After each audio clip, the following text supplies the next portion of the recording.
Olá pessoal, está começando mais um Tributo e Direito, um espaço dedicado a uma conversa qualificada sobre o sistema tributário. Eu sou o Júlio César Santiago e ao meu lado aqui, meu grande amigo Rogério Davi. Como é que você está, Rogério? Ô bem, Júlio, bem-vindos e bem-vindos a uma nova edição do Tributos e Direito Podcast. E a gente está aqui com uma especialista em finanças públicas, orçamento, minha amiga Natália Tavares. Como é que você está, Natália? Ô, Júlio, prazer te rever. Prazer, Rogério. Obrigada pelo convite. Obrigado, ótima. Natália, por vir aqui conversar com a gente. Sobre esse tema, né, Júlio? Tributos e Direito Podcast. A gente fala muito de tributário, mas a gente sempre insiste, né, no assunto de finanças públicas, né? Então é bom ver que a gente vai ter um episódio sobre esse conteúdo também, né?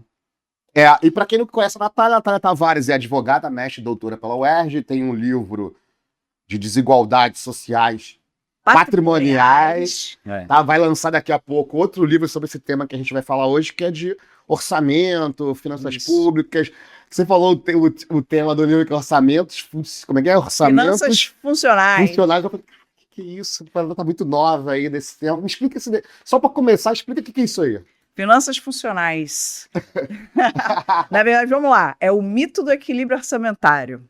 Por finanças públicas funcionais. Porque se fala muito de equilíbrio orçamentário. Tem que ter equilíbrio orçamentário, tem que ter equilíbrio orçamentário, déficit, receita. É isso. Na realidade, o que a gente tem hoje a gente vive um direito financeiro, um direito tributário, que a gente tem uma necessidade que as receitas batam com as despesas. Só que, na realidade, a gente fica sempre isso. Tribunal de Contas da União indo lá atrás, cadê? Bateu ou não bateu? Receita foi? Tributária foi, não foi? Essa é a grande preocupação. E aí a gente deixa o elefante branco passar por trás, que é e o equilíbrio econômico, né? Por que a gente está olhando para isso, ao invés de a gente olhar para a parte econômica, né? A gente deveria olhar para o gasto público, não como sendo limitado pelas receitas tributárias, mas sim para o gasto público como sendo limitado pela economia, pela capacidade econômica que a nossa sociedade tem de aferir aqueles investimentos públicos, aquele gasto público. Então, hoje, né, até para explicar assim, de uma forma simples, o que acontece? A gente tem receita, né, limitando despesa, então, quanto maior a arrecadação tributária, né, ou seja, quanto maior a capacidade econômica, eu tenho mais arrecadação tributária. Então, eu posso ter mais despesa pública. Então, na realidade, quando eu tenho uma economia que está em capacidade plena, ou seja, todo mundo empregado, eu tenho uma permissão do governo, pelo princípio do equilíbrio econômico, para investir mais. Então, assim, eu coloco mais dinheiro numa economia que já está ali com pleno emprego. Então, o que eu gero com isso? Eu gero mais de moeda em circulação, eu gero inflação.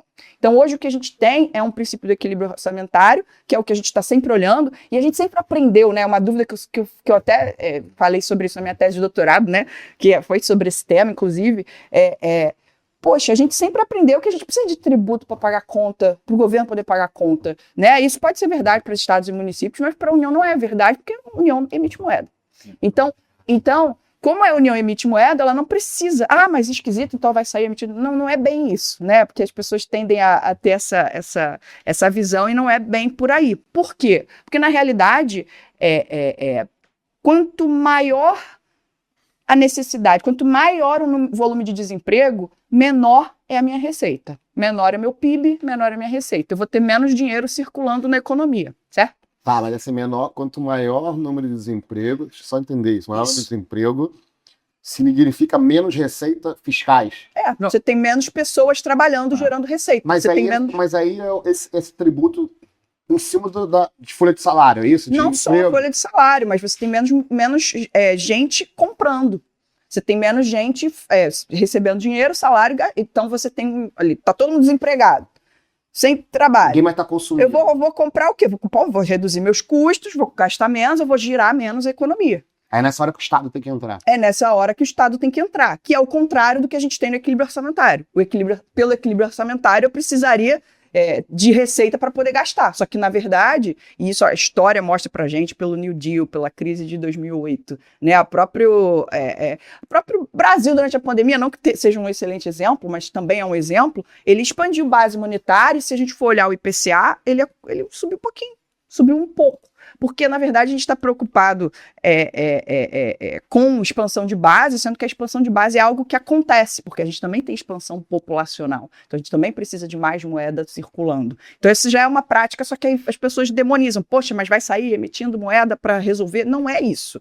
Na verdade, é muito pelo contrário, né? Se você tem uma economia em capacidade plena, você não pode emitir moeda. Você não pode também gastar tanto, né? Mesmo que tenha ali a receita aumentada. Então, o ponto principal, assim, da ideia de uma economia cíclica é você olhar para a economia. Vamos parar de olhar para a receita arrecadada, vamos começar a olhar para a capacidade econômica de aferir investimento. E capacidade econômica de aferir investimento se você tem um cenário com desemprego, pessoas sem trabalho. Se você tem um cenário em que as empresas estão falindo, que a indústria está fechando porta, você está deixando de girar aquela economia e de gerar mais receita. Então, o que o Estado tem que fazer nessas situações? Ao invés de reduzir custos, ele tem que injetar dinheiro ali, que é o que os Estados Unidos fez na pandemia, em diversas situações já, né? Ele injeta dinheiro para estimular setores e manter o emprego em alta. E daí você supra aquela falta.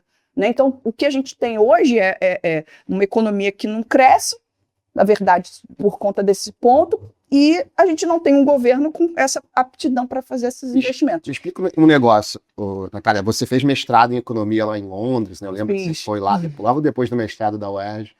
Você se mandou lá para estudar pobreza lá. Foi para estudar desigualdade social, e pobreza. Estudar a pobreza lá em... Me explica o seguinte, que eu sempre, assim, uma coisa que me intriga, que sempre está no jornal, tem que ter crescimento econômico. O que significa crescimento econômico? Isso aí pode ser, tem diversos fatores e variáveis para medir, né? Inclusive, é interessante que quem defende o equilíbrio orçamentário fala que o equilíbrio orçamentário é essencial para o desenvolvimento sustentável. Pô, peraí, desenvolvimento? Tem uma série de indicadores e de variáveis para você quantificar o desenvolvimento. Desenvolvimento de quê? Desenvolvimento é o quê? Aumento do PIB? Desenvolvimento é melhoria na saúde? É capital humano, capital social? É o quanto de contato você tem, de pessoas que você pode contar? É o quanto que você confia no governo? Tem uma série de indicadores, né? Inclusive, quando eu fui para fazer esse curso, eu fiz na London School of Economics lá. E o chairman era o Amartya Sen. Então, assim, o ensinamento dele, né, a gente estudou bastante a teoria dele, que é aquele approach das capabilities approach, né, capacidades, né, não sei como é que em português, cabelhando e a gente estudou bastante sobre isso, por quê? Porque ele entende justamente isso. Eu não posso mensurar o desenvolvimento pelo PIB, né, e não só ele, como diversos outros economistas questionam muito essa mensuração de desenvolvimento. Eu preciso mensurar o desenvolvimento por diversas variáveis. E qual é a teoria dele, em resumo, né? Quanto maior a capacidade de escolha dos indivíduos, mais desenvolvido é aquele local, aquela região, aquele país. Então, se eu posso escolher mais, eu sou mais desenvolvido, eu tenho mais desenvolvimento. Mas como é que eu mensuro as capacidades de escolha? Esse é o grande desafio da teoria dele. Por isso é que a ONU pega a teoria dele e cria o IDH. O Índice de Desenvolvimento Humano, com base na teoria das capacidades. E o IDH entra justamente o PIB, saúde e a parte de expectativa de vida. Só que ele fala assim, não, peraí, isso não mede nada de capacidade, isso aí é um limitador absurdo da minha teoria. Mas, de qualquer forma, a gente já identifica o que é crescimento econômico. Eu posso mensurar isso, eu posso quantificar, é pelo IDH, é pelo PIB, é pelo índice de Gini, né? É pelo TAIL, tem várias formas de quantificar a desigualdade. Inclusive, um dos cursos, eu até estava falando com o Júlio antes aqui, um dos cursos que eu fiz lá, eles mostram assim, tinha perguntas que na prova, né? Lá era, por exemplo, assim, imagina que os Estados Unidos está contratando a ONU para dar um parecer sobre indicadores de desigualdade internacional. Qual é o indicador que você vai usar? A gente botava um indicador que os Estados Unidos vai estar bem na fita, porém tinham outros que ele vai estar mal na fita. Então, assim, isso é bem interessante, porque no caso do crescimento econômico, por isso é que um dos pontos que eu ponho na minha tese sobre isso, é justamente isso, desenvolvimento. Que desenvolvimento é esse que o equilíbrio orçamentário atinge? Né? Qual é a variável que está sendo considerada? E aí eu busco estudos sobre isso, e o que a gente vê é justamente o contrário. Você tem limitação de investimento, então, estou numa crise, estou numa pandemia, qual é a orientação do equilíbrio orçamentário? Segura, Não gasta. Não foi... Não tem dinheiro, não gasta. Não tem dinheiro, a pessoa está desempregada, as empresas estão fechando, ninguém mais tem como gastar dinheiro. Deixa todo mundo... Então, assim, se tá mal, vai a pior. Não é? Né? Normalmente, essas pessoas comparam com a nossa casa. Se você não tem dinheiro, você não tem que gastar, senão você vai ficar endividado. É isso. Só Mas que... o Estado pode se endividar. Perfeito. Esse é o discurso que é usado, exatamente. Você equiparar o orçamento da União com o orçamento doméstico, e não dá para ser feito isso, né? Porque a União, ela emite moeda. Aliás, para que o primeiro real fosse gastado, o Estado não precisou receber um real. Ele gastou, não foi? Então, assim, quem veio primeiro? É o tributo ou é a moeda? Né? O ovo ou a galinha, né? Primeiro veio a moeda. A galinha. Não é? Então, assim, ele precisou gastar para que o povo... E até tem um exemplo muito legal que eu gosto, que é do Mosler. Ele fez um estudo da casa dele e ele conta isso para Stephanie Kelton, que é o livro que ela conta isso. Ele fala o seguinte: eu fiz um experimento na minha casa. Eu queria que os meus filhos lavassem a louça, fizessem a cama, tal. E aí eu falei para eles assim: olha só, se você lavar a louça e fizer a cama, eu vou te dar um cartão de visita. Alguém lavou a louça e fez a cama? Não. Ninguém quer aquele cartão de visita, vale de nada. E aí ele mudou a estratégia. Falou assim: olha só, no final do mês vocês vão me pagar 30 cartões de visita, tá? Se vocês não me pagarem, vocês vão ficar sem fazer sei lá o quê, VTV, qualquer coisa. Uhum. E aí, o que aconteceu? Os filhos foram, lavaram a louça, fizeram ficar para ele poder dar o cartão de visita e ele poder pagar no final. Esse é um exemplo muito interessante porque fala sobre o papel do tributo, né? O que o tributo faz, né? Nesse caso, os 30 no final do mês, é justamente dar credibilidade para aquela moeda que nesse exemplo é o cartão de visita. Então, assim, se ele tem aquele cartão de visita, ele não valia de nada. Passou a valer após ele colocar o tributo. Falou, você tem que pagar 30, senão você vai perder isso. Então, o interessante disso, o que é? É que, na realidade, o tributo, ele acaba tendo um papel de dar credibilidade à moeda. É um dos papéis do tributo, enfim. E aí, o que acontece? Eu tô pensando assim, porque o que você está falando tipo, não é o tradicional, né? Que o tributo é só para custear as despesas do Estado. Exato, é o contrário. Que é uma coisa muito formal. Que a gente aprende desde sempre. Tanto é que quando eu entro em contato com essa teoria a primeira vez, eu falo, isso é loucura, não é possível. Aí você está falando assim, que o tributo, você está dando um outro parágrafo pro tributo. O tributo é para dar credibilidade. Um dos papéis. Dar credibilidade ao mercado, à moeda. No caso, o exemplo é o cartão de visita. Porque, na verdade, o Estado... ou o pai, que é o... Né, eu tô dando o exemplo do pai. O Mosler, né, que quando fala esse experimento com os filhos, ele não quer o cartão de visita, os 30 cartões de visita no final do mês. O que ele quer? Quer que faça lá as coisas. Que o filho trabalhe. Então, assim, a moeda, ela é um instrumento de domínio. Isso que é muito interessante, porque quando a gente vê o Estado, ele exerce ali a soberania monetária dele, mas ele quer a moeda. Ele precisa da moeda para quê? A moeda é um instrumento de controle. De que o povo possa trabalhar para ele, que a economia possa girar, senão por quê? Né? O Estado precisa receber a moeda que ele mesmo emitiu, e se ele quiser, ele imprime, ele resolve, digamos assim, né? Claro que precisa ter uma regulamentação para isso, e a limitação é justamente essa, por isso é que, poxa, isso que eu estou falando, as pessoas falam teoria monetária moderna, mas né, que nada mais é do que uma repaginação do keynesianismo, não é algo novo para ninguém, né? O Keynes já trazia isso antes, né? Só que o que tem é, na realidade, as limitações e um refinamento desse keynesianismo para aplicação nas finanças públicas, né? Para que justamente, aí voltando à pergunta do início, para que as finanças públicas elas sejam funcionais e não meramente algo do instrumento pelo instrumento, que é o orçamento pelo orçamento, a conta, a despesa, a receita, e a gente só vê discussão sobre isso. Isso assim, chega a ser chato, porque a gente vai discutir sobre qualquer coisa de direito financeiro, mas a receita, mas o déficit. Peraí, o déficit, tudo bem.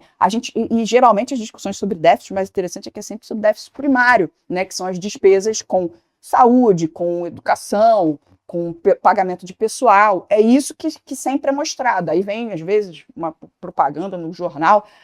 Porque conseguimos um superávit primário. Tá bom, o déficit nominal continua lá embaixo, porque é pagamento dos juros da dívida pública. Né? Aqui, Natália, mais uma dúvida aqui. Esse princípio do equilíbrio orçamentário que você comentou, ele é um princípio formal ou tipo igual a gente fala assim, as leis da economia, oferta e demanda, não está escrito em lugar nenhum. Ele está previsto na lei de responsabilidade fiscal, mas né? também tem na Constituição? Não. Então realmente é uma obediência ao legislador, né? Isso é muito interessante. Você está valorizando um princípio que não está nem na Constituição, Não está na Constituição. Muitos dizem, não, ele não está, mas é como se tivesse implícito. É igual o princípio da segurança, que não estava lá, agora está com a emenda 172, mas todo mundo fala, é só você. E o mais interessante é que o próprio, aí a gente traz o Lobo Torres, né, que é um defensor do equilíbrio orçamentário, ele mesmo admite, né, como diz o Lodge e o Ronaldo, ele mesmo diz que, né, como honestidade intelectual do Lobo Torres, não, ele era. Que ele fala que a Constituição não poderia fazer essa opção, porque se ela optasse pelo equilíbrio orçamentário, ela estaria optando por uma frente econômica neoliberal. E a Constituição não pode ter esse tipo de opinião, de posição explícita, até porque existem cenários, e aí sim vem, né, uma opinião também dele, existem cenários em que talvez o keynesianismo seja mais interessante para a economia. Então a Constituição não pôde adotar isso como princípio, porque seria uma escolha ideológica e não principiológica. E a Constituição ela mistura tudo isso. Mistura. O social com o liberal, né? Estava até lendo umas coisas sobre a Assembleia Constituinte e quando, salvo engano, o Moreira Alves, que era presidente da STF, vai abrir a Assembleia Constituinte, ele diz: estamos superando o liberalismo clássico. Ou seja, a Constituição veio para superar todo esse individualismo, essa coisa do defesa exclusiva da propriedade do indivíduo e o Estado social não existe mais. Mas assim, Natália, e o cidadão nisso tudo aí? Ele tem como fiscalizar isso, o orçamento? Por exemplo, você é a favor do orçamento participativo, por exemplo? Do orçamento, botar o povo para participar das coisas. Porque assim, quando você pensa em orçamento, não é só números. Você está assim, vamos construir mais creches? Tá lá no orçamento. Sim. Vamos construir mais escolas, vamos construir... Como é que é a fiscalização disso? Porque tem gente que defende orçamento impositivo, aí tem gente que vai falar em orçamento participativo. Hoje qual é a visão disso? Hoje existe a forma como é e a forma como eu imagino que poderia ser, né? Vamos tratar dessa forma. A forma que eu imagino que deveria ser é a gente ter institutos econômicos que pudessem ter um estudo setorial e frequente, tanto do desemprego, como da inflação, como dos setores econômicos mesmo. Se a gente for ver até pesquisa de dados, né, que eu fiz, a gente vê assim, o investimento em pesquisa e desenvolvimento é tipo 0,36% do PIB. É muito pouco o investimento que a gente tem em evolução o Brasil continua sendo um país exportador de insumo. Ele continua sendo, né, commodity. Cadê? E aí a gente fica sem ter uma possibilidade, inclusive, de ter um desenvolvimento econômico, que também vem da parte que você falou, crescimento econômico, desenvolvimento econômico. Como é que a gente aumenta? Um dos indicadores, sim, é o PIB, a gente ter mais receita. Outro indicador é a gente ter mais qualidade de vida, bem-estar. E aí também entra o critério da utilidade, né? A utilidade da moeda e do dinheiro para cada pessoa na cadeia de distribuição de renda. Então, o mais pobre, R$1 para o mais pobre vai valer mais do que R$1 para o mais rico, né? Então, assim, e aí existem várias formas disso ser feito. Então, como é que a gente pode? Pego, sei lá, qualquer instituto desse, ou cria um instituto econômico para fazer um monitoramento econômico, para fazer propostas, porque hoje, assim, o Poder Executivo, ele já tem uma equipe dele que faz propostas de inclusão e orçamento. O IPEA não faz isso? IPEA é um dos exemplos que eu dou, você não está querendo falar, né? O IPEA, o Diese também, Diese, o próprio, aquele, não, esqueci o nome, depois eu vou lembrar. Público ou privado? É tudo institutos são públicos, né? Institutos públicos. E assim, também poderia ter até o estímulo à criação de não governamentais que fizessem esse tipo de estudo para avaliar. Então, assim, na minha visão, o quê? Um projeto orçamentário, beleza, fiz um estudo aqui, minha equipe do Poder Executivo fez um estudo aqui sobre vamos colocar X milhões no setor de, sei lá, indústria automobilística, sei lá, vamos botar aqui, ou, sabe, vamos começar a fazer uma indústria brasileira de carro, que a gente não tem. A gente tinha, né, o Gurgel, lembra? Não tem mais.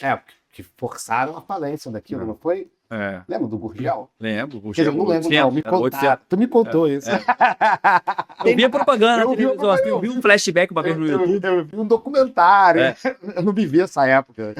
Falava que era um motor que valia um liquidificador, né? Aí, Ia fazer ó. vitamina e dar com o carro ao mesmo tempo. Olha. Isso aí tá muito bom. Faz Mas- suco de óleo. Mas, por exemplo, Natália, eu vou tentar pra nossa... Fala. Tá. Eu vi que você saiu aí. Quando que tu ia falar agora? Que a gente vai começar daí. Tá. Pô, isso tudo acontece, hein? Se mesmo quando aí a gente vai direto, mas alguma coisa aconteceu ali no microfone. Tá ruim, tá ouvindo não, é? Não, tava. Pô. Ok, desligou a câmera, tu? Eu vi que você... Qual, essa daí? Eu vi que ele saiu, eu tentei continuar aqui. Não, a pra tua manter- câmera não desligou, a sua continuou. A nossa aqui... Mas por que desligou? Aquela do... Aconteceu isso com o Lodge. Tá Duas vezes. vendo? O Lóis É, e eu, Lodge. entendeu? Você vai falar em sistemas aí. Acho que o tributo ele não quer sistemas, né? Que o Não. Lodge, o mesmo tema que ela e travou Depois duas de vezes. consegue patrocinador, culpa é sua. Tá tudo certo ali? Tudo certo. Pô, pra conseguir Mas aí acho patrocinador, que tem que voltar falar pra de... saber onde a gente parou, não? Então ele sabe. Só da tua fala. Que aí tava Na edição você faz lá o milagre. Cortar pra ele, tá.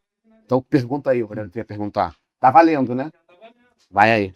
Mas aí, Natália, para fazer tipo um exercício, né, para quem está nos ouvindo acompanhar, por exemplo, a LOA, né, Lei Orçamentária Anual, lá, uma vez eu fiz essa análise, Júlio, até por curiosidade intelectual mesmo, né? Qualquer um pode pedir aí para sua inteligência artificial de estimação, né, a que você preferir. Estimação. Antigamente você tinha que abrir a LOA, agora fui direto, ó. De acordo com a LOA 2024, qual foi o montante previsto dos gastos, né, efetivos ali? Porque a LOA é uma previsão, né? 5,7 trilhões de reais. Esse é o gasto do Estado brasileiro em 2024, lembrando só federal, né? 5,7 trilhões. Trilhão. Mas Aí- gasto que primário? Ou Não, eu também perguntei. Fui direto na nominal? LOA, Uhum. pedi pra IA lá, né, que eu tô usando, pedi, ó, vê lá a LOA e tal. Aí deu 5,7. E também pedi a arrecadação do mesmo ano. Vou fazer aquela conta de padaria, o pessoal gosta de Sim. fazer conta de papel de padaria, né? Aham. 2,6 trilhão federal, né? Sempre não tô falando estados e municípios, tô falando só Receita Federal. De LOA gasto, federal. não de receita. Né? Gasto 5,6 tri, arrecadação 2,6 tri. Ou seja, Tá gastando mais do que... a gente precisa de 3 tri para fechar a conta. Por essa lógica, pega o Banco Central, imprime 3 trilhões de moeda aí, por exemplo, 3 Mas trilhões isso de já é reais. feito, porque como é e que vão- você paga essa conta? Não, mas aí também eu explico, porque na LOA é o seguinte, parte disso é contábil porque é dívida do Tesouro Nacional. Uhum. Porque o Tesouro, ele vai se financiar a sua própria dívida pública, né? Então você tem que entender que dos 5,6 tri, uma parte é salário, né? Uma parte é custeio da Previdência Social, aquela coisa toda, tá tudo ali na LOA. A LOA explica. Uhum. Uma outra parte ali é de acordo com dívida do Tesouro Nacional, que quando ele tem que resgatar alguma dívida ali, ele gera uma nova dívida para frente, pega aquele dinheiro do investidor, coloca ali o que vai mudando é a taxa de juros, né? Uhum. Eu sou leigo em economia, mas o macro, assim, a gente de tanto ouvir falar, estudar e olhar. Você tá falando com a Aprende. mestre de economia em Londres. Né? Por isso é Natália. Então, cuidado com você... Então- Então, assim, como leigo, né, esse exercício de contas de papel de padaria que o pessoal fala, né? Seria essa um exemplo, assim, não, então já que a gente tem 5 tri, né, vamos arredondar de despesa, né, e 2 tri de tributo, tem que fechar a conta com esses outros 3 tri aí, de onde é que vai vir esses outros 3 tri pra isso. fazer? mas Exato. precisa fechar a conta? Porque Não precisa pelo fechar. equilíbrio orçamentário teria que fechar. Exato. E, pelo equilíbrio teria que fechar e não fecha. E como é que não fecha, então? Como é que paga as contas, então? Porque sempre falam déficit, tá bom, então, pra gente ver até, né, como a moeda tem um papel fiduciário. Ela é emitida e Em confiança ali. pronto, acabou. Não existe. As pessoas falam, mas vai emitir moeda, mas peraí, já emite. A moeda já é emitida. Né? Isso foi só pegar qualquer consulta no site do BNDES, expansão da base monetária ao longo dos anos. Você vai achar lá o gráfico, você vai ver a expansão, todo ano tem. Todos os Emissão de momentos moeda. tem emissão de moeda. E isso se justifica pela conta do déficit. Como é que paga a conta? Pela lógica do equilíbrio orçamentário, eu não pagaria, eu ficaria devendo. Não é isso? Mas eu pago. E, na realidade, provavelmente, eu não sei os dados exatamente de onde você tirou, eu até tenho no meu... Tirou do chat GPT. Mas da Lua. O princípio ele busca louco. eu peguei no... 24, Às vezes ele pegou mesmo. Eu pedi para ver na LDO, mas a LDO soltou LDO. uma diretriz a cada 4 anos, se eu não me engano, não sei agora. Pedi para ver na LDO. Falei, não é LDO, não, é LOA. Aí, LOA. Tem o plano plurianual, Então, depois tem a LDO. Por isso é que também, né, tem Lua. aquela linda frase que todos conhecem tem a meta, dobra a meta. É. Porque na realidade é isso. Vai ser cancelado aí. Assim, eu tô dando um exemplo, porque existe essas falas, né? Mas assim, tem que ser feito com responsabilidade. Então, o que, na verdade, precisaríamos é de uma gestão cautelosa e de uma gestão que parasse para enxergar justamente a parte econômica. É muito chato a gente estar ainda num direito financeiro tão arcaico como o nosso para ficar comparando despesa com receita tributária. Esse não deveria ser o nosso estudo. As nossas academias, as nossas doutrinas, a gente devia estar debatendo isso. A gente deveria debater o que a gente pode fazer para ter realmente investimento público de forma eficaz, né, de forma que a gente possa não gerar inflação, de forma que a gente possa gerar crescimento de diversos indicadores e variáveis econômicas. Esse deveria ser o nosso estudo de direito financeiro e atrelado ao tributário, que eu até menciono isso, né? O papel do tributo, ele é realmente, diante dessa... Ele perde esse papel, porque realmente eu não preciso de tributo para pagar conta. Eu preciso de uma análise econômica para que eu possa fazer o direcionamento das minhas receitas, né? Do meu gasto público, da forma mais eficiente possível. Aí é que vem o ponto, porque o pessoal, mas peraí, como é que eu vou confiar que o governo, o cara corrupto, como é que o cara vai botar meu dinheiro? Existe a parte política. Existe a parte política. Tu falou uma coisa aqui agora que eu tô pensando assim, que você falou uma frase que os liberais vão morrer, né? Você falou, a gente não precisa de tributo para pagar a conta. Não precisa, exato. Então assim... Não. Quer dizer, pelo menos os liberais não, eles vão adorar. Tipo assim, não precisa pagar imposto, então? Não, tem aquela divisão clássica. O Aquela tributo... divisão é porque tem os estados fiscais, o estado brasileiro, e tem os estados patrimoniais, né? Não sei se a nomenclatura correta dentro da ciência econômica é assim, mas eu sei que tem estado que se financia pelo próprio Emirados Árabes. A Mônaco, né? Esses estados petrolíferos, por exemplo. Não cobra tributo um pouquinho só para fingir que cobra, porque não banca a sua atividade estatal com a arrecadação tributária. É esse modelo que você está falando? Não, na verdade... A gente fala que não precisa de tributo. Não, tá, então explica essa frase aí. Não precisa de tributo para pagar a conta. O tributo não é necessário pagar a conta porque se eu tenho um país com soberania monetária, eu não preciso disso. O que eu preciso é direcionar o meu gasto público a investimentos necessários, aumento de desemprego, etc. Beleza. Não preciso pagar tributo. Não é isso. Na verdade, o tributo ele passa a ter um outro papel, que não o arrecadatório. E sim, a gente já tem papel extrafiscal, que deveria ser utilizado como um instrumento para redução de desigualdade, de tirar, né, de quem tem mais para quem tem menos. O tributo continua tendo esse papel de redistribuição de renda, né? E não só isso, que é um dos papéis, que é a progressividade do tributo, né, que a gente sabe muito bem, progressividade, a gente também passa a olhar o tributo como um instrumento, como eu já mencionei aqui, né, como uma forma de dar credibilidade à moeda. Outro papel do tributo seria o quê? Limitar a inflação, ou seja, se houver algum tipo de descontrole, eu acho que isso daí seria o mais, e a gente já, né, o CTN tinha a previsão daquele... Tinha um negócio ali, né? o artigo 15, enfim, o CTN é justamente sobre inflação, era empréstimo compulsório, estou esquecendo. Era de que o Poder Executivo poderia fazer alguma coisa que hoje não pode. Só pode fazer a metade daquele... Esqueci o dispositivo. Eu fiz fazer duas coisas, que tinha uma coisa a ver com... Estou sentindo falta do meu celular, porque eu ia pegar... Tinha uma coisa a ver com monetário mesmo, eu esqueci também. Mas existia essa previsão. Então, assim, o ideal é que isso não aconteça, porque tendo um direito financeiro analisado pela perspectiva econômica, né, de funcionalidade de finanças públicas funcionais, que é justamente isso, esse termo é de Abba Lerner, não é meu, tá? Finanças públicas funcionais. Mas nunca ouvi esse termo. Inclusive, o que é mais interessante é que se a gente pegar nossa doutrina de direito financeiro, o mais, assim, que eu achei interessante quem é que fala sobre isso? Aliomar Baleiro. O cara falou já antes da Constituição, um cara, né, que a gente conhece o histórico, e ele falava sobre isso. Ele falava sobre finanças públicas funcionais, sobre esse absurdo que é a gente ficar olhando para a receita tributária e despesa. Ele mesmo coloca no livro dele, o déficit não era para ter uma demonização do déficit, não era para a gente achar que o déficit que é o problema é a gente não ter gestões eficientes de governo, né, de gasto público, gastar sem ter um controle devido desse gasto, da forma a olhar para uma eficiência desse gasto. Né? O nosso direito financeiro deveria ser voltado para isso. Vamos olhar a eficiência do gasto público. Vamos parar de ficar olhando para a receita e despesa, porque isso aí a gente olha, é só uma forma de contabilização ali. Eu tenho receita tanto, despesa tanto, mas você está comparando duas coisas que você, limitando uma coisa pela outra, sem ter essa necessidade. O professor Ricardo Lodge, quando ele veio aqui, ele falou das funções do tributo. Aí você falou da credibilidade monetária. Mas ele falou uma outra que era uma função de dar liquidez ao mercado. Eu não lembro se ele falou que era...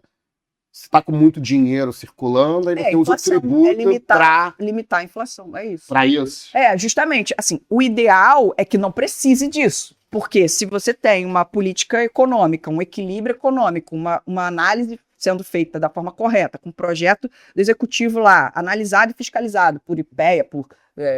enfim, Instituto... Qual é que eu estou esquecendo? IBGE. Pelo IBGE, ou pelo DIEESE, ou por algum tipo de controle, você bota aquele planejamento ali, tem uma análise do cenário econômico para depois você ter uma aprovação. Teoricamente, não deveria gerar inflação. Mas se gerar, o tributo seria justamente para isso, para tirar a moeda de circulação. Ele é utilizado como um instrumento de tirar a moeda de circulação. Porque, na realidade, se a gente parar para pensar, quanto mais gasto o governo tem, mais dinheiro tem na mão dos indivíduos, né? Ou dos políticos, né? Indivíduos. Não é... Né? Indivíduos. Tem gente que não acha eles indivíduos, né? Não, entendi. Mas eu te falar assim, essa visão, né, das finanças públicas não poderia gerar uma ideia de que o dinheiro é infinito? Não, então... Não é perigoso isso? Olha, é perigoso. Não tem limite, a gente tem dinheiro é infinito. É por isso mesmo, né, que eu trago alguns exemplos. O limite disso? O limite é justamente a inflação. Não pode... E a capacidade econômica mesmo. É olhar para a economia como um todo e ver. Tem pessoas em desemprego. Desemprego é um indicador e inflação é outro indicador. Então, esses dois indicadores são os dois indicadores que precisam ser sempre olhados. Então, se eu estou com desemprego em alta, eu preciso botar dinheiro para poder gerar emprego, para poder girar aquela economia, para que aquelas pessoas sejam empregadas e para que eu tenha ali uma atividade sendo produzida, alguma coisa sendo produzida. Por outro lado, se eu tenho pleno emprego, se eu estou com próximo a isso, né, porque o emprego é praticamente possível, né, mas se eu tenho um índice de empregabilidade alto, eu não posso emitir moeda. Eu não posso emitir moeda porque senão eu vou eu vou colocar mais moeda em circulação do que eu deveria, que é justamente o que o equilíbrio econômico pede, porque se eu tenho mais PIB, se eu tenho mais receita arrecadada, então eu posso gastar mais. Então é por isso que é antieconômico, né? Eu ia falar, esqueci. Digamos assim, quando a economia vai muito bem, a arrecadação melhora, então você tem mais gasto público, como tem as políticas públicas e alguns até de destinação obrigatória, né? A Vanessa Siqueira, quando ela gravou aqui com a gente, ela falou, praticamente hoje a investidor público, ele não tem só tem pouquíssimo percentual do orçamento, assim, sem vinculação. Quase tudo é vinculado. Margem para poder fazer a política. Então, aumentou a arrecadação, vai aumentar o gasto. É o que você está falando, porque a gente está muito ancorado nessa situação. E, na verdade, é o oposto. Quando diminui a arrecadação, que é um sinal que a economia vai mal, isso. Aí sim você precisaria acelerar a inversão de moeda para ter mais... Para você investir, exato. Investir, só que aí é que tá o ponto, não é infinito. É você é investir com cuidado, né? Você investir em setores, você investir em indústria, em maquinário, em produção, em emprego, né? Em coisas que gerem emprego, principalmente, né? E aí a gente pega o exemplo do New Deal, da crise de 2008, que foi justamente isso. Os Estados Unidos emite moeda para gerar emprego, ele bota ali moeda em circulação, compra título podre da dívida, né? Ele acerta isso para que a economia possa girar. É uma política keynesiana que eles adotam. Foi em 2008, né? 2008. Que o Obama comprou lá os bancos, mas os bancos ficaram com os banqueiros, né? Mas assim, ele gera emprego. Ele ficou com o Estado, o banco. Ele gera emprego. Agora, o que é problemático é quando Aí a gente pega o exemplo lá da Alemanha, né, que eu até comentei isso, porque as pessoas muito quando falam sobre isso, falam, aí, tá vendo? Faz isso aí que vai dar uma Argentina. A Argentina, na verdade, ela não tem como a gente falar sobre isso, porque ela se endivida em dólar, ela perde a soberania monetária, então não dá pra gente conversar sobre isso pra Argentina. Infelizmente, ela tomou uma decisão equivocada que foi dolarizar a economia dela. Mas quando a gente pega um exemplo que aí sim é interessante de olhar, é a Alemanha lá no pós-guerra, né? Que é justamente o que aconteceu com a Alemanha no pós-guerra. Teve lá, ela estava pagando lá o Tratado de Versalhes, a França, ele decide parar de pagar para a França invade uma região importante da Alemanha, a Alemanha vai, para não ceder à França, ela pega e emite moeda para caramba para os produtores daquela região que a França dominou, para que eles não produzissem para a França. Então ela fica sem gerar produção, coloca dinheiro para caramba na economia dela, gera uma inflação, gerou um problema. E aí, as pessoas falam, mas aí, tá vendo? Emitiu moeda sem cuidado. Mas aí é que tá. Precisa seguir preceitos e princípios. Quais são os princípios? Não é, assim, o investimento, ele precisa ser feito, o gasto público, a moeda precisa ser emitida quando houver desemprego. Não é para você pegar e botar dinheiro na mão do cara para o cara fazer nada porque a França, porque é um capricho do governante. Entende? Então, assim, esse é o cuidado que precisa ser, né, precisa existir. Mas, assim, é um cuidado que daria para ter de acordo com uma alteração normativa, evidentemente, né? Ou até mesmo, é interessante porque eu coloco assim, medidas de curto prazo, medidas de longo prazo que poderiam ser feitas para que a gente pudesse ter uma verdadeira alteração nesse direito financeiro. Quais são? Que a gente não tem hoje. Curto prazo daria, sem alteração normativa, que seria a interpretação dos créditos extraordinários para situações de calamidade pública, não sei o quê, porque assim, a gente precisa parar de normalizar a pobreza. A gente normaliza. Então, assim, passar pela desnormalização da pobreza, porque não é normal a gente ver uma pessoa morrendo porque não tem um alimento, morrendo na rua porque não tem uma assistência. Não é normal. Então, assim, isso deveria ser tratado, sim, com base na Constituição, na parte de crédito extraordinário. Então, assim, isso em curto prazo já daria para ser feito. Com base nessa... A Constituição não coloca equilíbrio orçamentário, coloca a possibilidade de crédito extraordinário. Todos os liberais, neoliberais ou não, ou qualquer coisa, todo mundo concorda que tem um conteúdo essencial de direitos fundamentais, não é o conteúdo mínimo, e assim, se eu não estou conseguindo, eu preciso garantir. Como é que eu preciso garantir? Como é que eu vou garantir se não está fechando a conta? Emissão de moeda. Então, assim, isso precisa ser garantido independentemente, não tem por que tirar direitos fundamentais. Mas aí tá, tudo bem, vamos emitir a moeda para o mínimo existencial das pessoas. Como é que isso ia funcionar na prática? Vou pegar cashback, isso é mínimo existencial? Digamos assim, devolver o dinheiro para o mais pobre. Uhum. Aí detalhamento de qual é a política que você vai adotar. Entendeu? Assim, Sua família. A política é ser ou você vai investir em mais... exatamente. Não precisa ser uma política... Mas você acha que teria que mudar a lei de responsabilidade fiscal? Sim, esse princípio precisaria ser alterado e, na verdade, precisaria alterar bastante. Aliás, a lei não precisava existir. Na verdade, precisaria fazer uma legislação de equilíbrio econômico.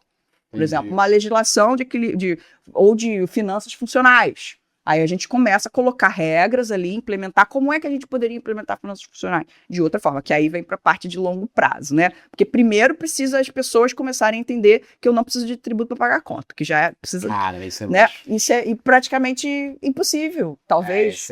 Essa é uma premissa que você teria que mudar todas as faculdades de direito. Isso. Tanto é que eu tive resistência quando eu ouvi isso pela primeira vez, eu tive muita resistência. Falei, não é possível, eu aprendi isso a minha vida inteira. Né? Porra, meus professores, eu li livros sobre isso. É como se fosse uma verdade absoluta pra gente. Não, né? O Lodge já pensa assim, tipo, o tributo não é mais pra isso. E tanto é que eu precisei fazer um doutorado para saber qual lado que eu ia seguir de acordo com a pesquisa que eu fizesse. Tanto é que hoje eu estou convencida de que realmente o tributo não serve para pagar conta.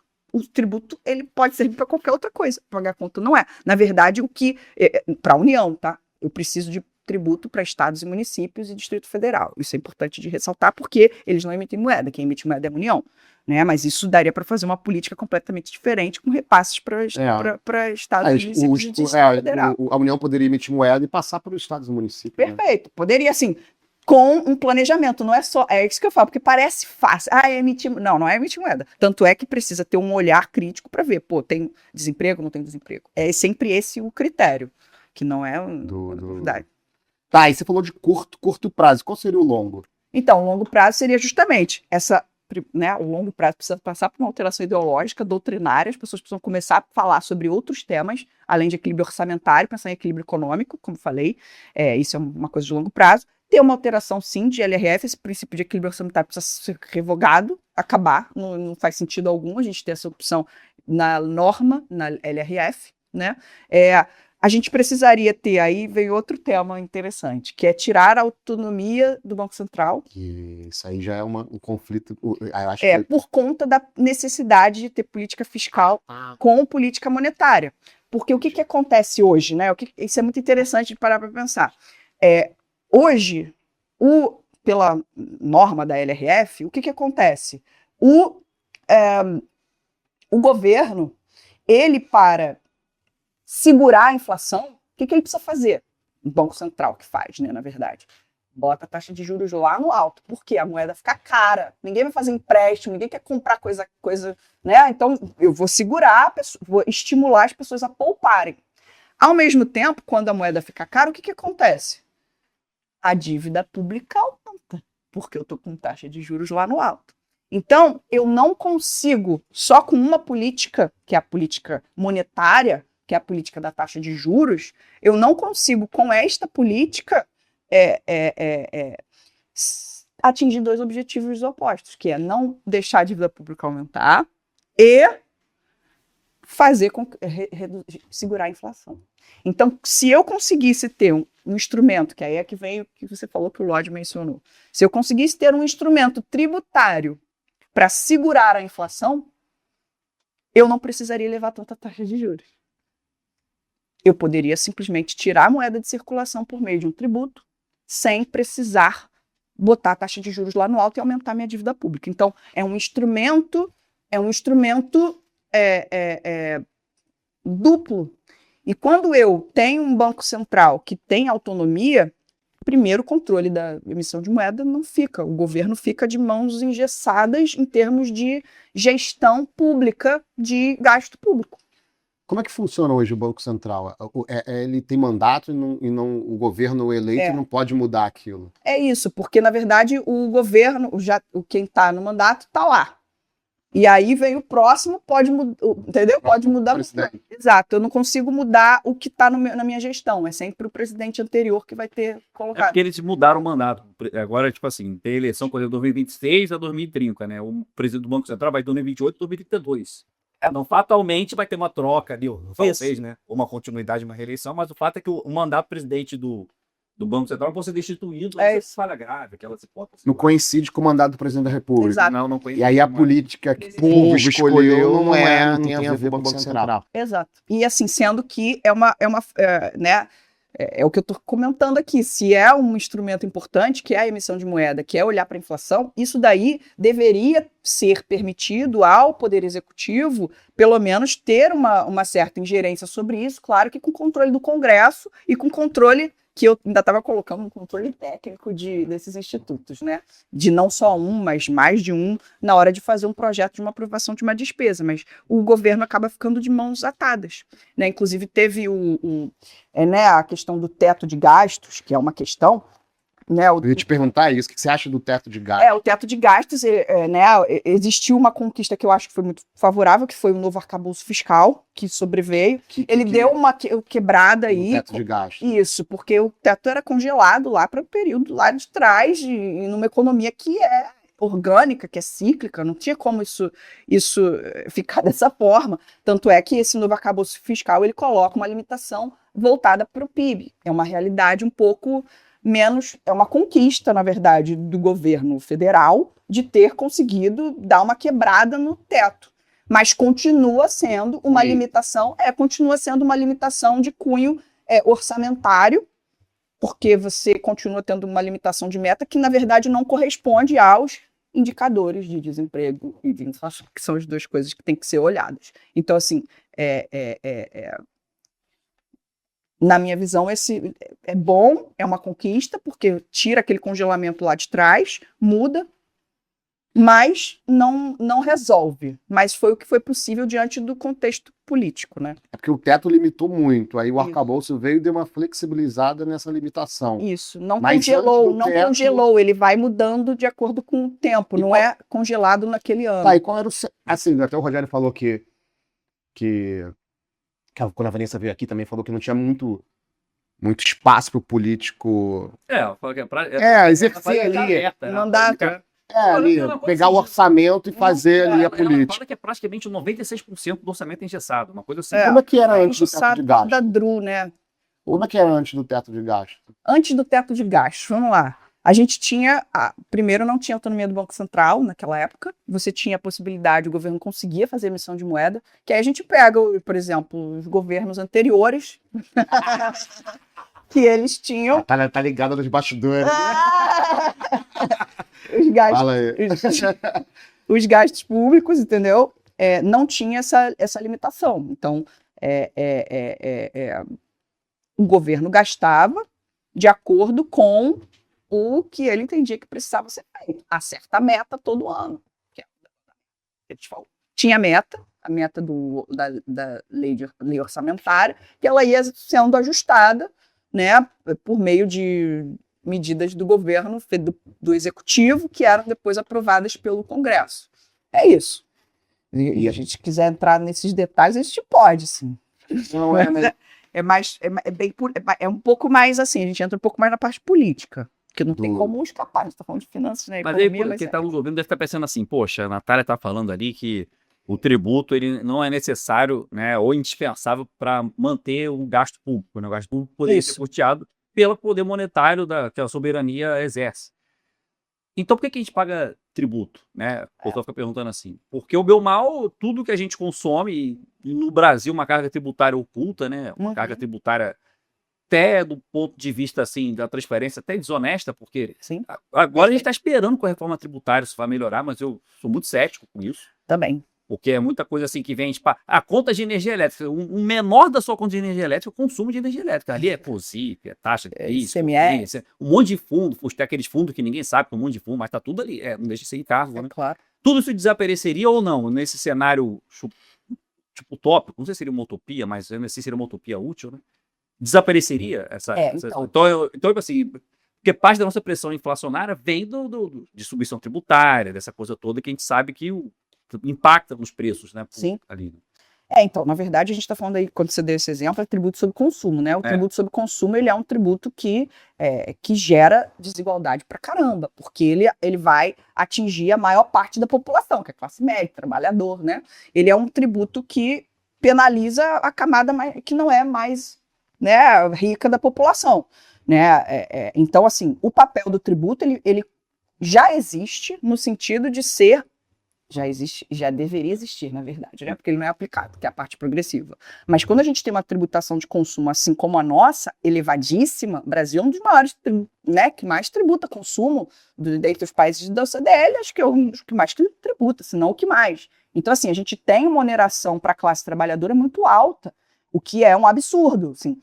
E essa tributação da reforma tributária, eu não vejo que veio para acertar isso, né? Muito pelo contrário. Não acho que veio, assim, até porque você vai onerar diversos outros setores. Enfim, serviço, né? Não veio, né, o benefício alta na parte de finanças. Você acha que a reforma tributária foi ruim, então? Sim. Eu não olho para essa reforma com um olhar muito otimista, assim. Vamos simplificar, tá bom, pode ser que em algum momento simplifique, porque mais está complicando do que está simplificando, mas, enfim. E o que eu vejo de positivo foi a parte do imposto de renda, mas, enfim, isso aí não é um tema... Mas aí não foi constitucional, né? Foi tudo isso, por legislação infraconstitucional. E aí, até voltando para o que estava sendo mencionado ali, o que e aí vem para minha tese de mestrado, né? Minha dissertação de mestrado, que foi sobre desigualdade social, patrimonial, como a tributação pode reduzi-las. Era justamente sobre isso, uma alteração no sistema tributário, para que a gente pudesse ter um sistema tributário mais progressivo, né? E que tributasse mais patrimônio, né? Altos patrimônios, capital, né? Capital, exato. E não que tributasse o consumo, né? E que fosse mais pautado nessa parte de renda, né? De altas rendas, enfim. E não de consumo. Então, acho que o ponto que você está trazendo é, poxa, se o tributo não serve para arrecadação, porque é a desculpa mais fácil para você cobrar tributo. Para que ele serve? Ele serve tanto para dar credibilidade para a moeda, para as pessoas quererem aquela moeda, como ele serve para extra fiscalidade, como deveria servir. E hoje já temos isso na Constituição, não é não estou falando de algo novo aqui, né? Ele já tem esse papel. Já exerce esse papel. Agora, a parte de fiscalidade para pagar conta do governo, isso não é necessário, né? E pode ser que ele seja usado para controlar a inflação, de alguma forma, já nas entrelinhas, né? Teria que criar um tributo novo, para não esbarrar no confisco, né? Porque não sabe de controlar a inflação, você iria desligar da base de cálculo, ia estar, né? Aquela tese que o confisco também não é só pela quantitativo, pelo qualitativo. Você arrancar falando que é tributo, um patrimônio de alguém sem ter o fato gerador ali, a hipótese bem... Claro. É confisco, né? Tem que ter. Tem alguma experiência desse? Algum país desse planeta aí que praticou uma realidade dessa ou não? Ainda está no campo aí da teoria... Olha, de tributo inflacionário, você fala sobre assim, não, esse estado aqui decidiu não usar mais a arrecadação tributária para manter os gastos. Vai manter só pelo seu poder monetário e vai usar o tributo como uma maneira de só calibrar ali a inflação. Olha, eu precisaria dar uma olhada nisso. Acho que porque às vezes na sua pesquisa você encontra um país tal ali fez pensei, uma boa complementação para quando eu fizer meu livro. Vou anotar, tá vendo? Tem país que não depende do tributo, né? Não depende, tem... Tipo, esses países que são... que a gente estava comentando aqui nos bastidores petrolíferos, esses países que... Mônaco, por exemplo. Mônaco... me parece que não tem... Não, Emirados Árabes. Venezuela, né? Também não tem. Tem um pouquinho de imposto lá, mas... Venezuela também? Venezuela é polêmico, hein? Mas é estado... Nossa irmã... todo país socialista, né, que é o socialismo, não vai eleger tributo, enfim. Na teoria lá, inclusive, do marxismo, até seria abolido, né, tributação. Enfim. Mas ali eles, acho que, não sei se eles controlam pelo trabalho, pelo volume da receita que vem ali, mas realmente alguma coisa tem que pagar as contas, né? Esse é o trabalho, né, das pessoas, a verdade é essa. E o câmbio, como é que fica nesse raciocínio? O câmbio é desimportante ou não? Porque, ou bem ou mal, você tá ali num ambiente que você faz trocas o tempo todo, né? Você precisa importar, precisa exportar. E se você começa a imprimir um monte de moeda, vai acontecer, né? Preciso pagar $1 lá fora, eu vou ter que precisar de 500 milhões de reais, né? É só parar para pensar, por exemplo, a China, grande potência. A China, ela começa a querer fechar os contratos dela na moeda dela. Isso é muito interessante. Porque, assim... fugir do dólar. Não que a gente esteja perto da China, a gente está bem longe. Mas a China é um país, é um exemplo que eu acho interessante da gente olhar, que ela foi seguindo a risca ali os procedimentos dela, independentemente da ordem internacional. Então, se você quer fechar um contrato, você paga na moeda da China. Né? O Brasil em si, claro, não é que o câmbio não seja importante, mas hoje a gente já tem uma hierarquia de moedas no mundo, né? O dólar está lá como sendo moeda principal ainda. Né? A gente precisa. Vou fazer uma troca. Claro, eu posso colocar minha moeda naquela troca? Posso colocar nesse contrato, é perfeitamente possível. Mas a reserva em dólar, reserva em moeda, necessário para um país que emite a própria moeda. Esse que é o ponto. A questão toda não se divide em outras moedas.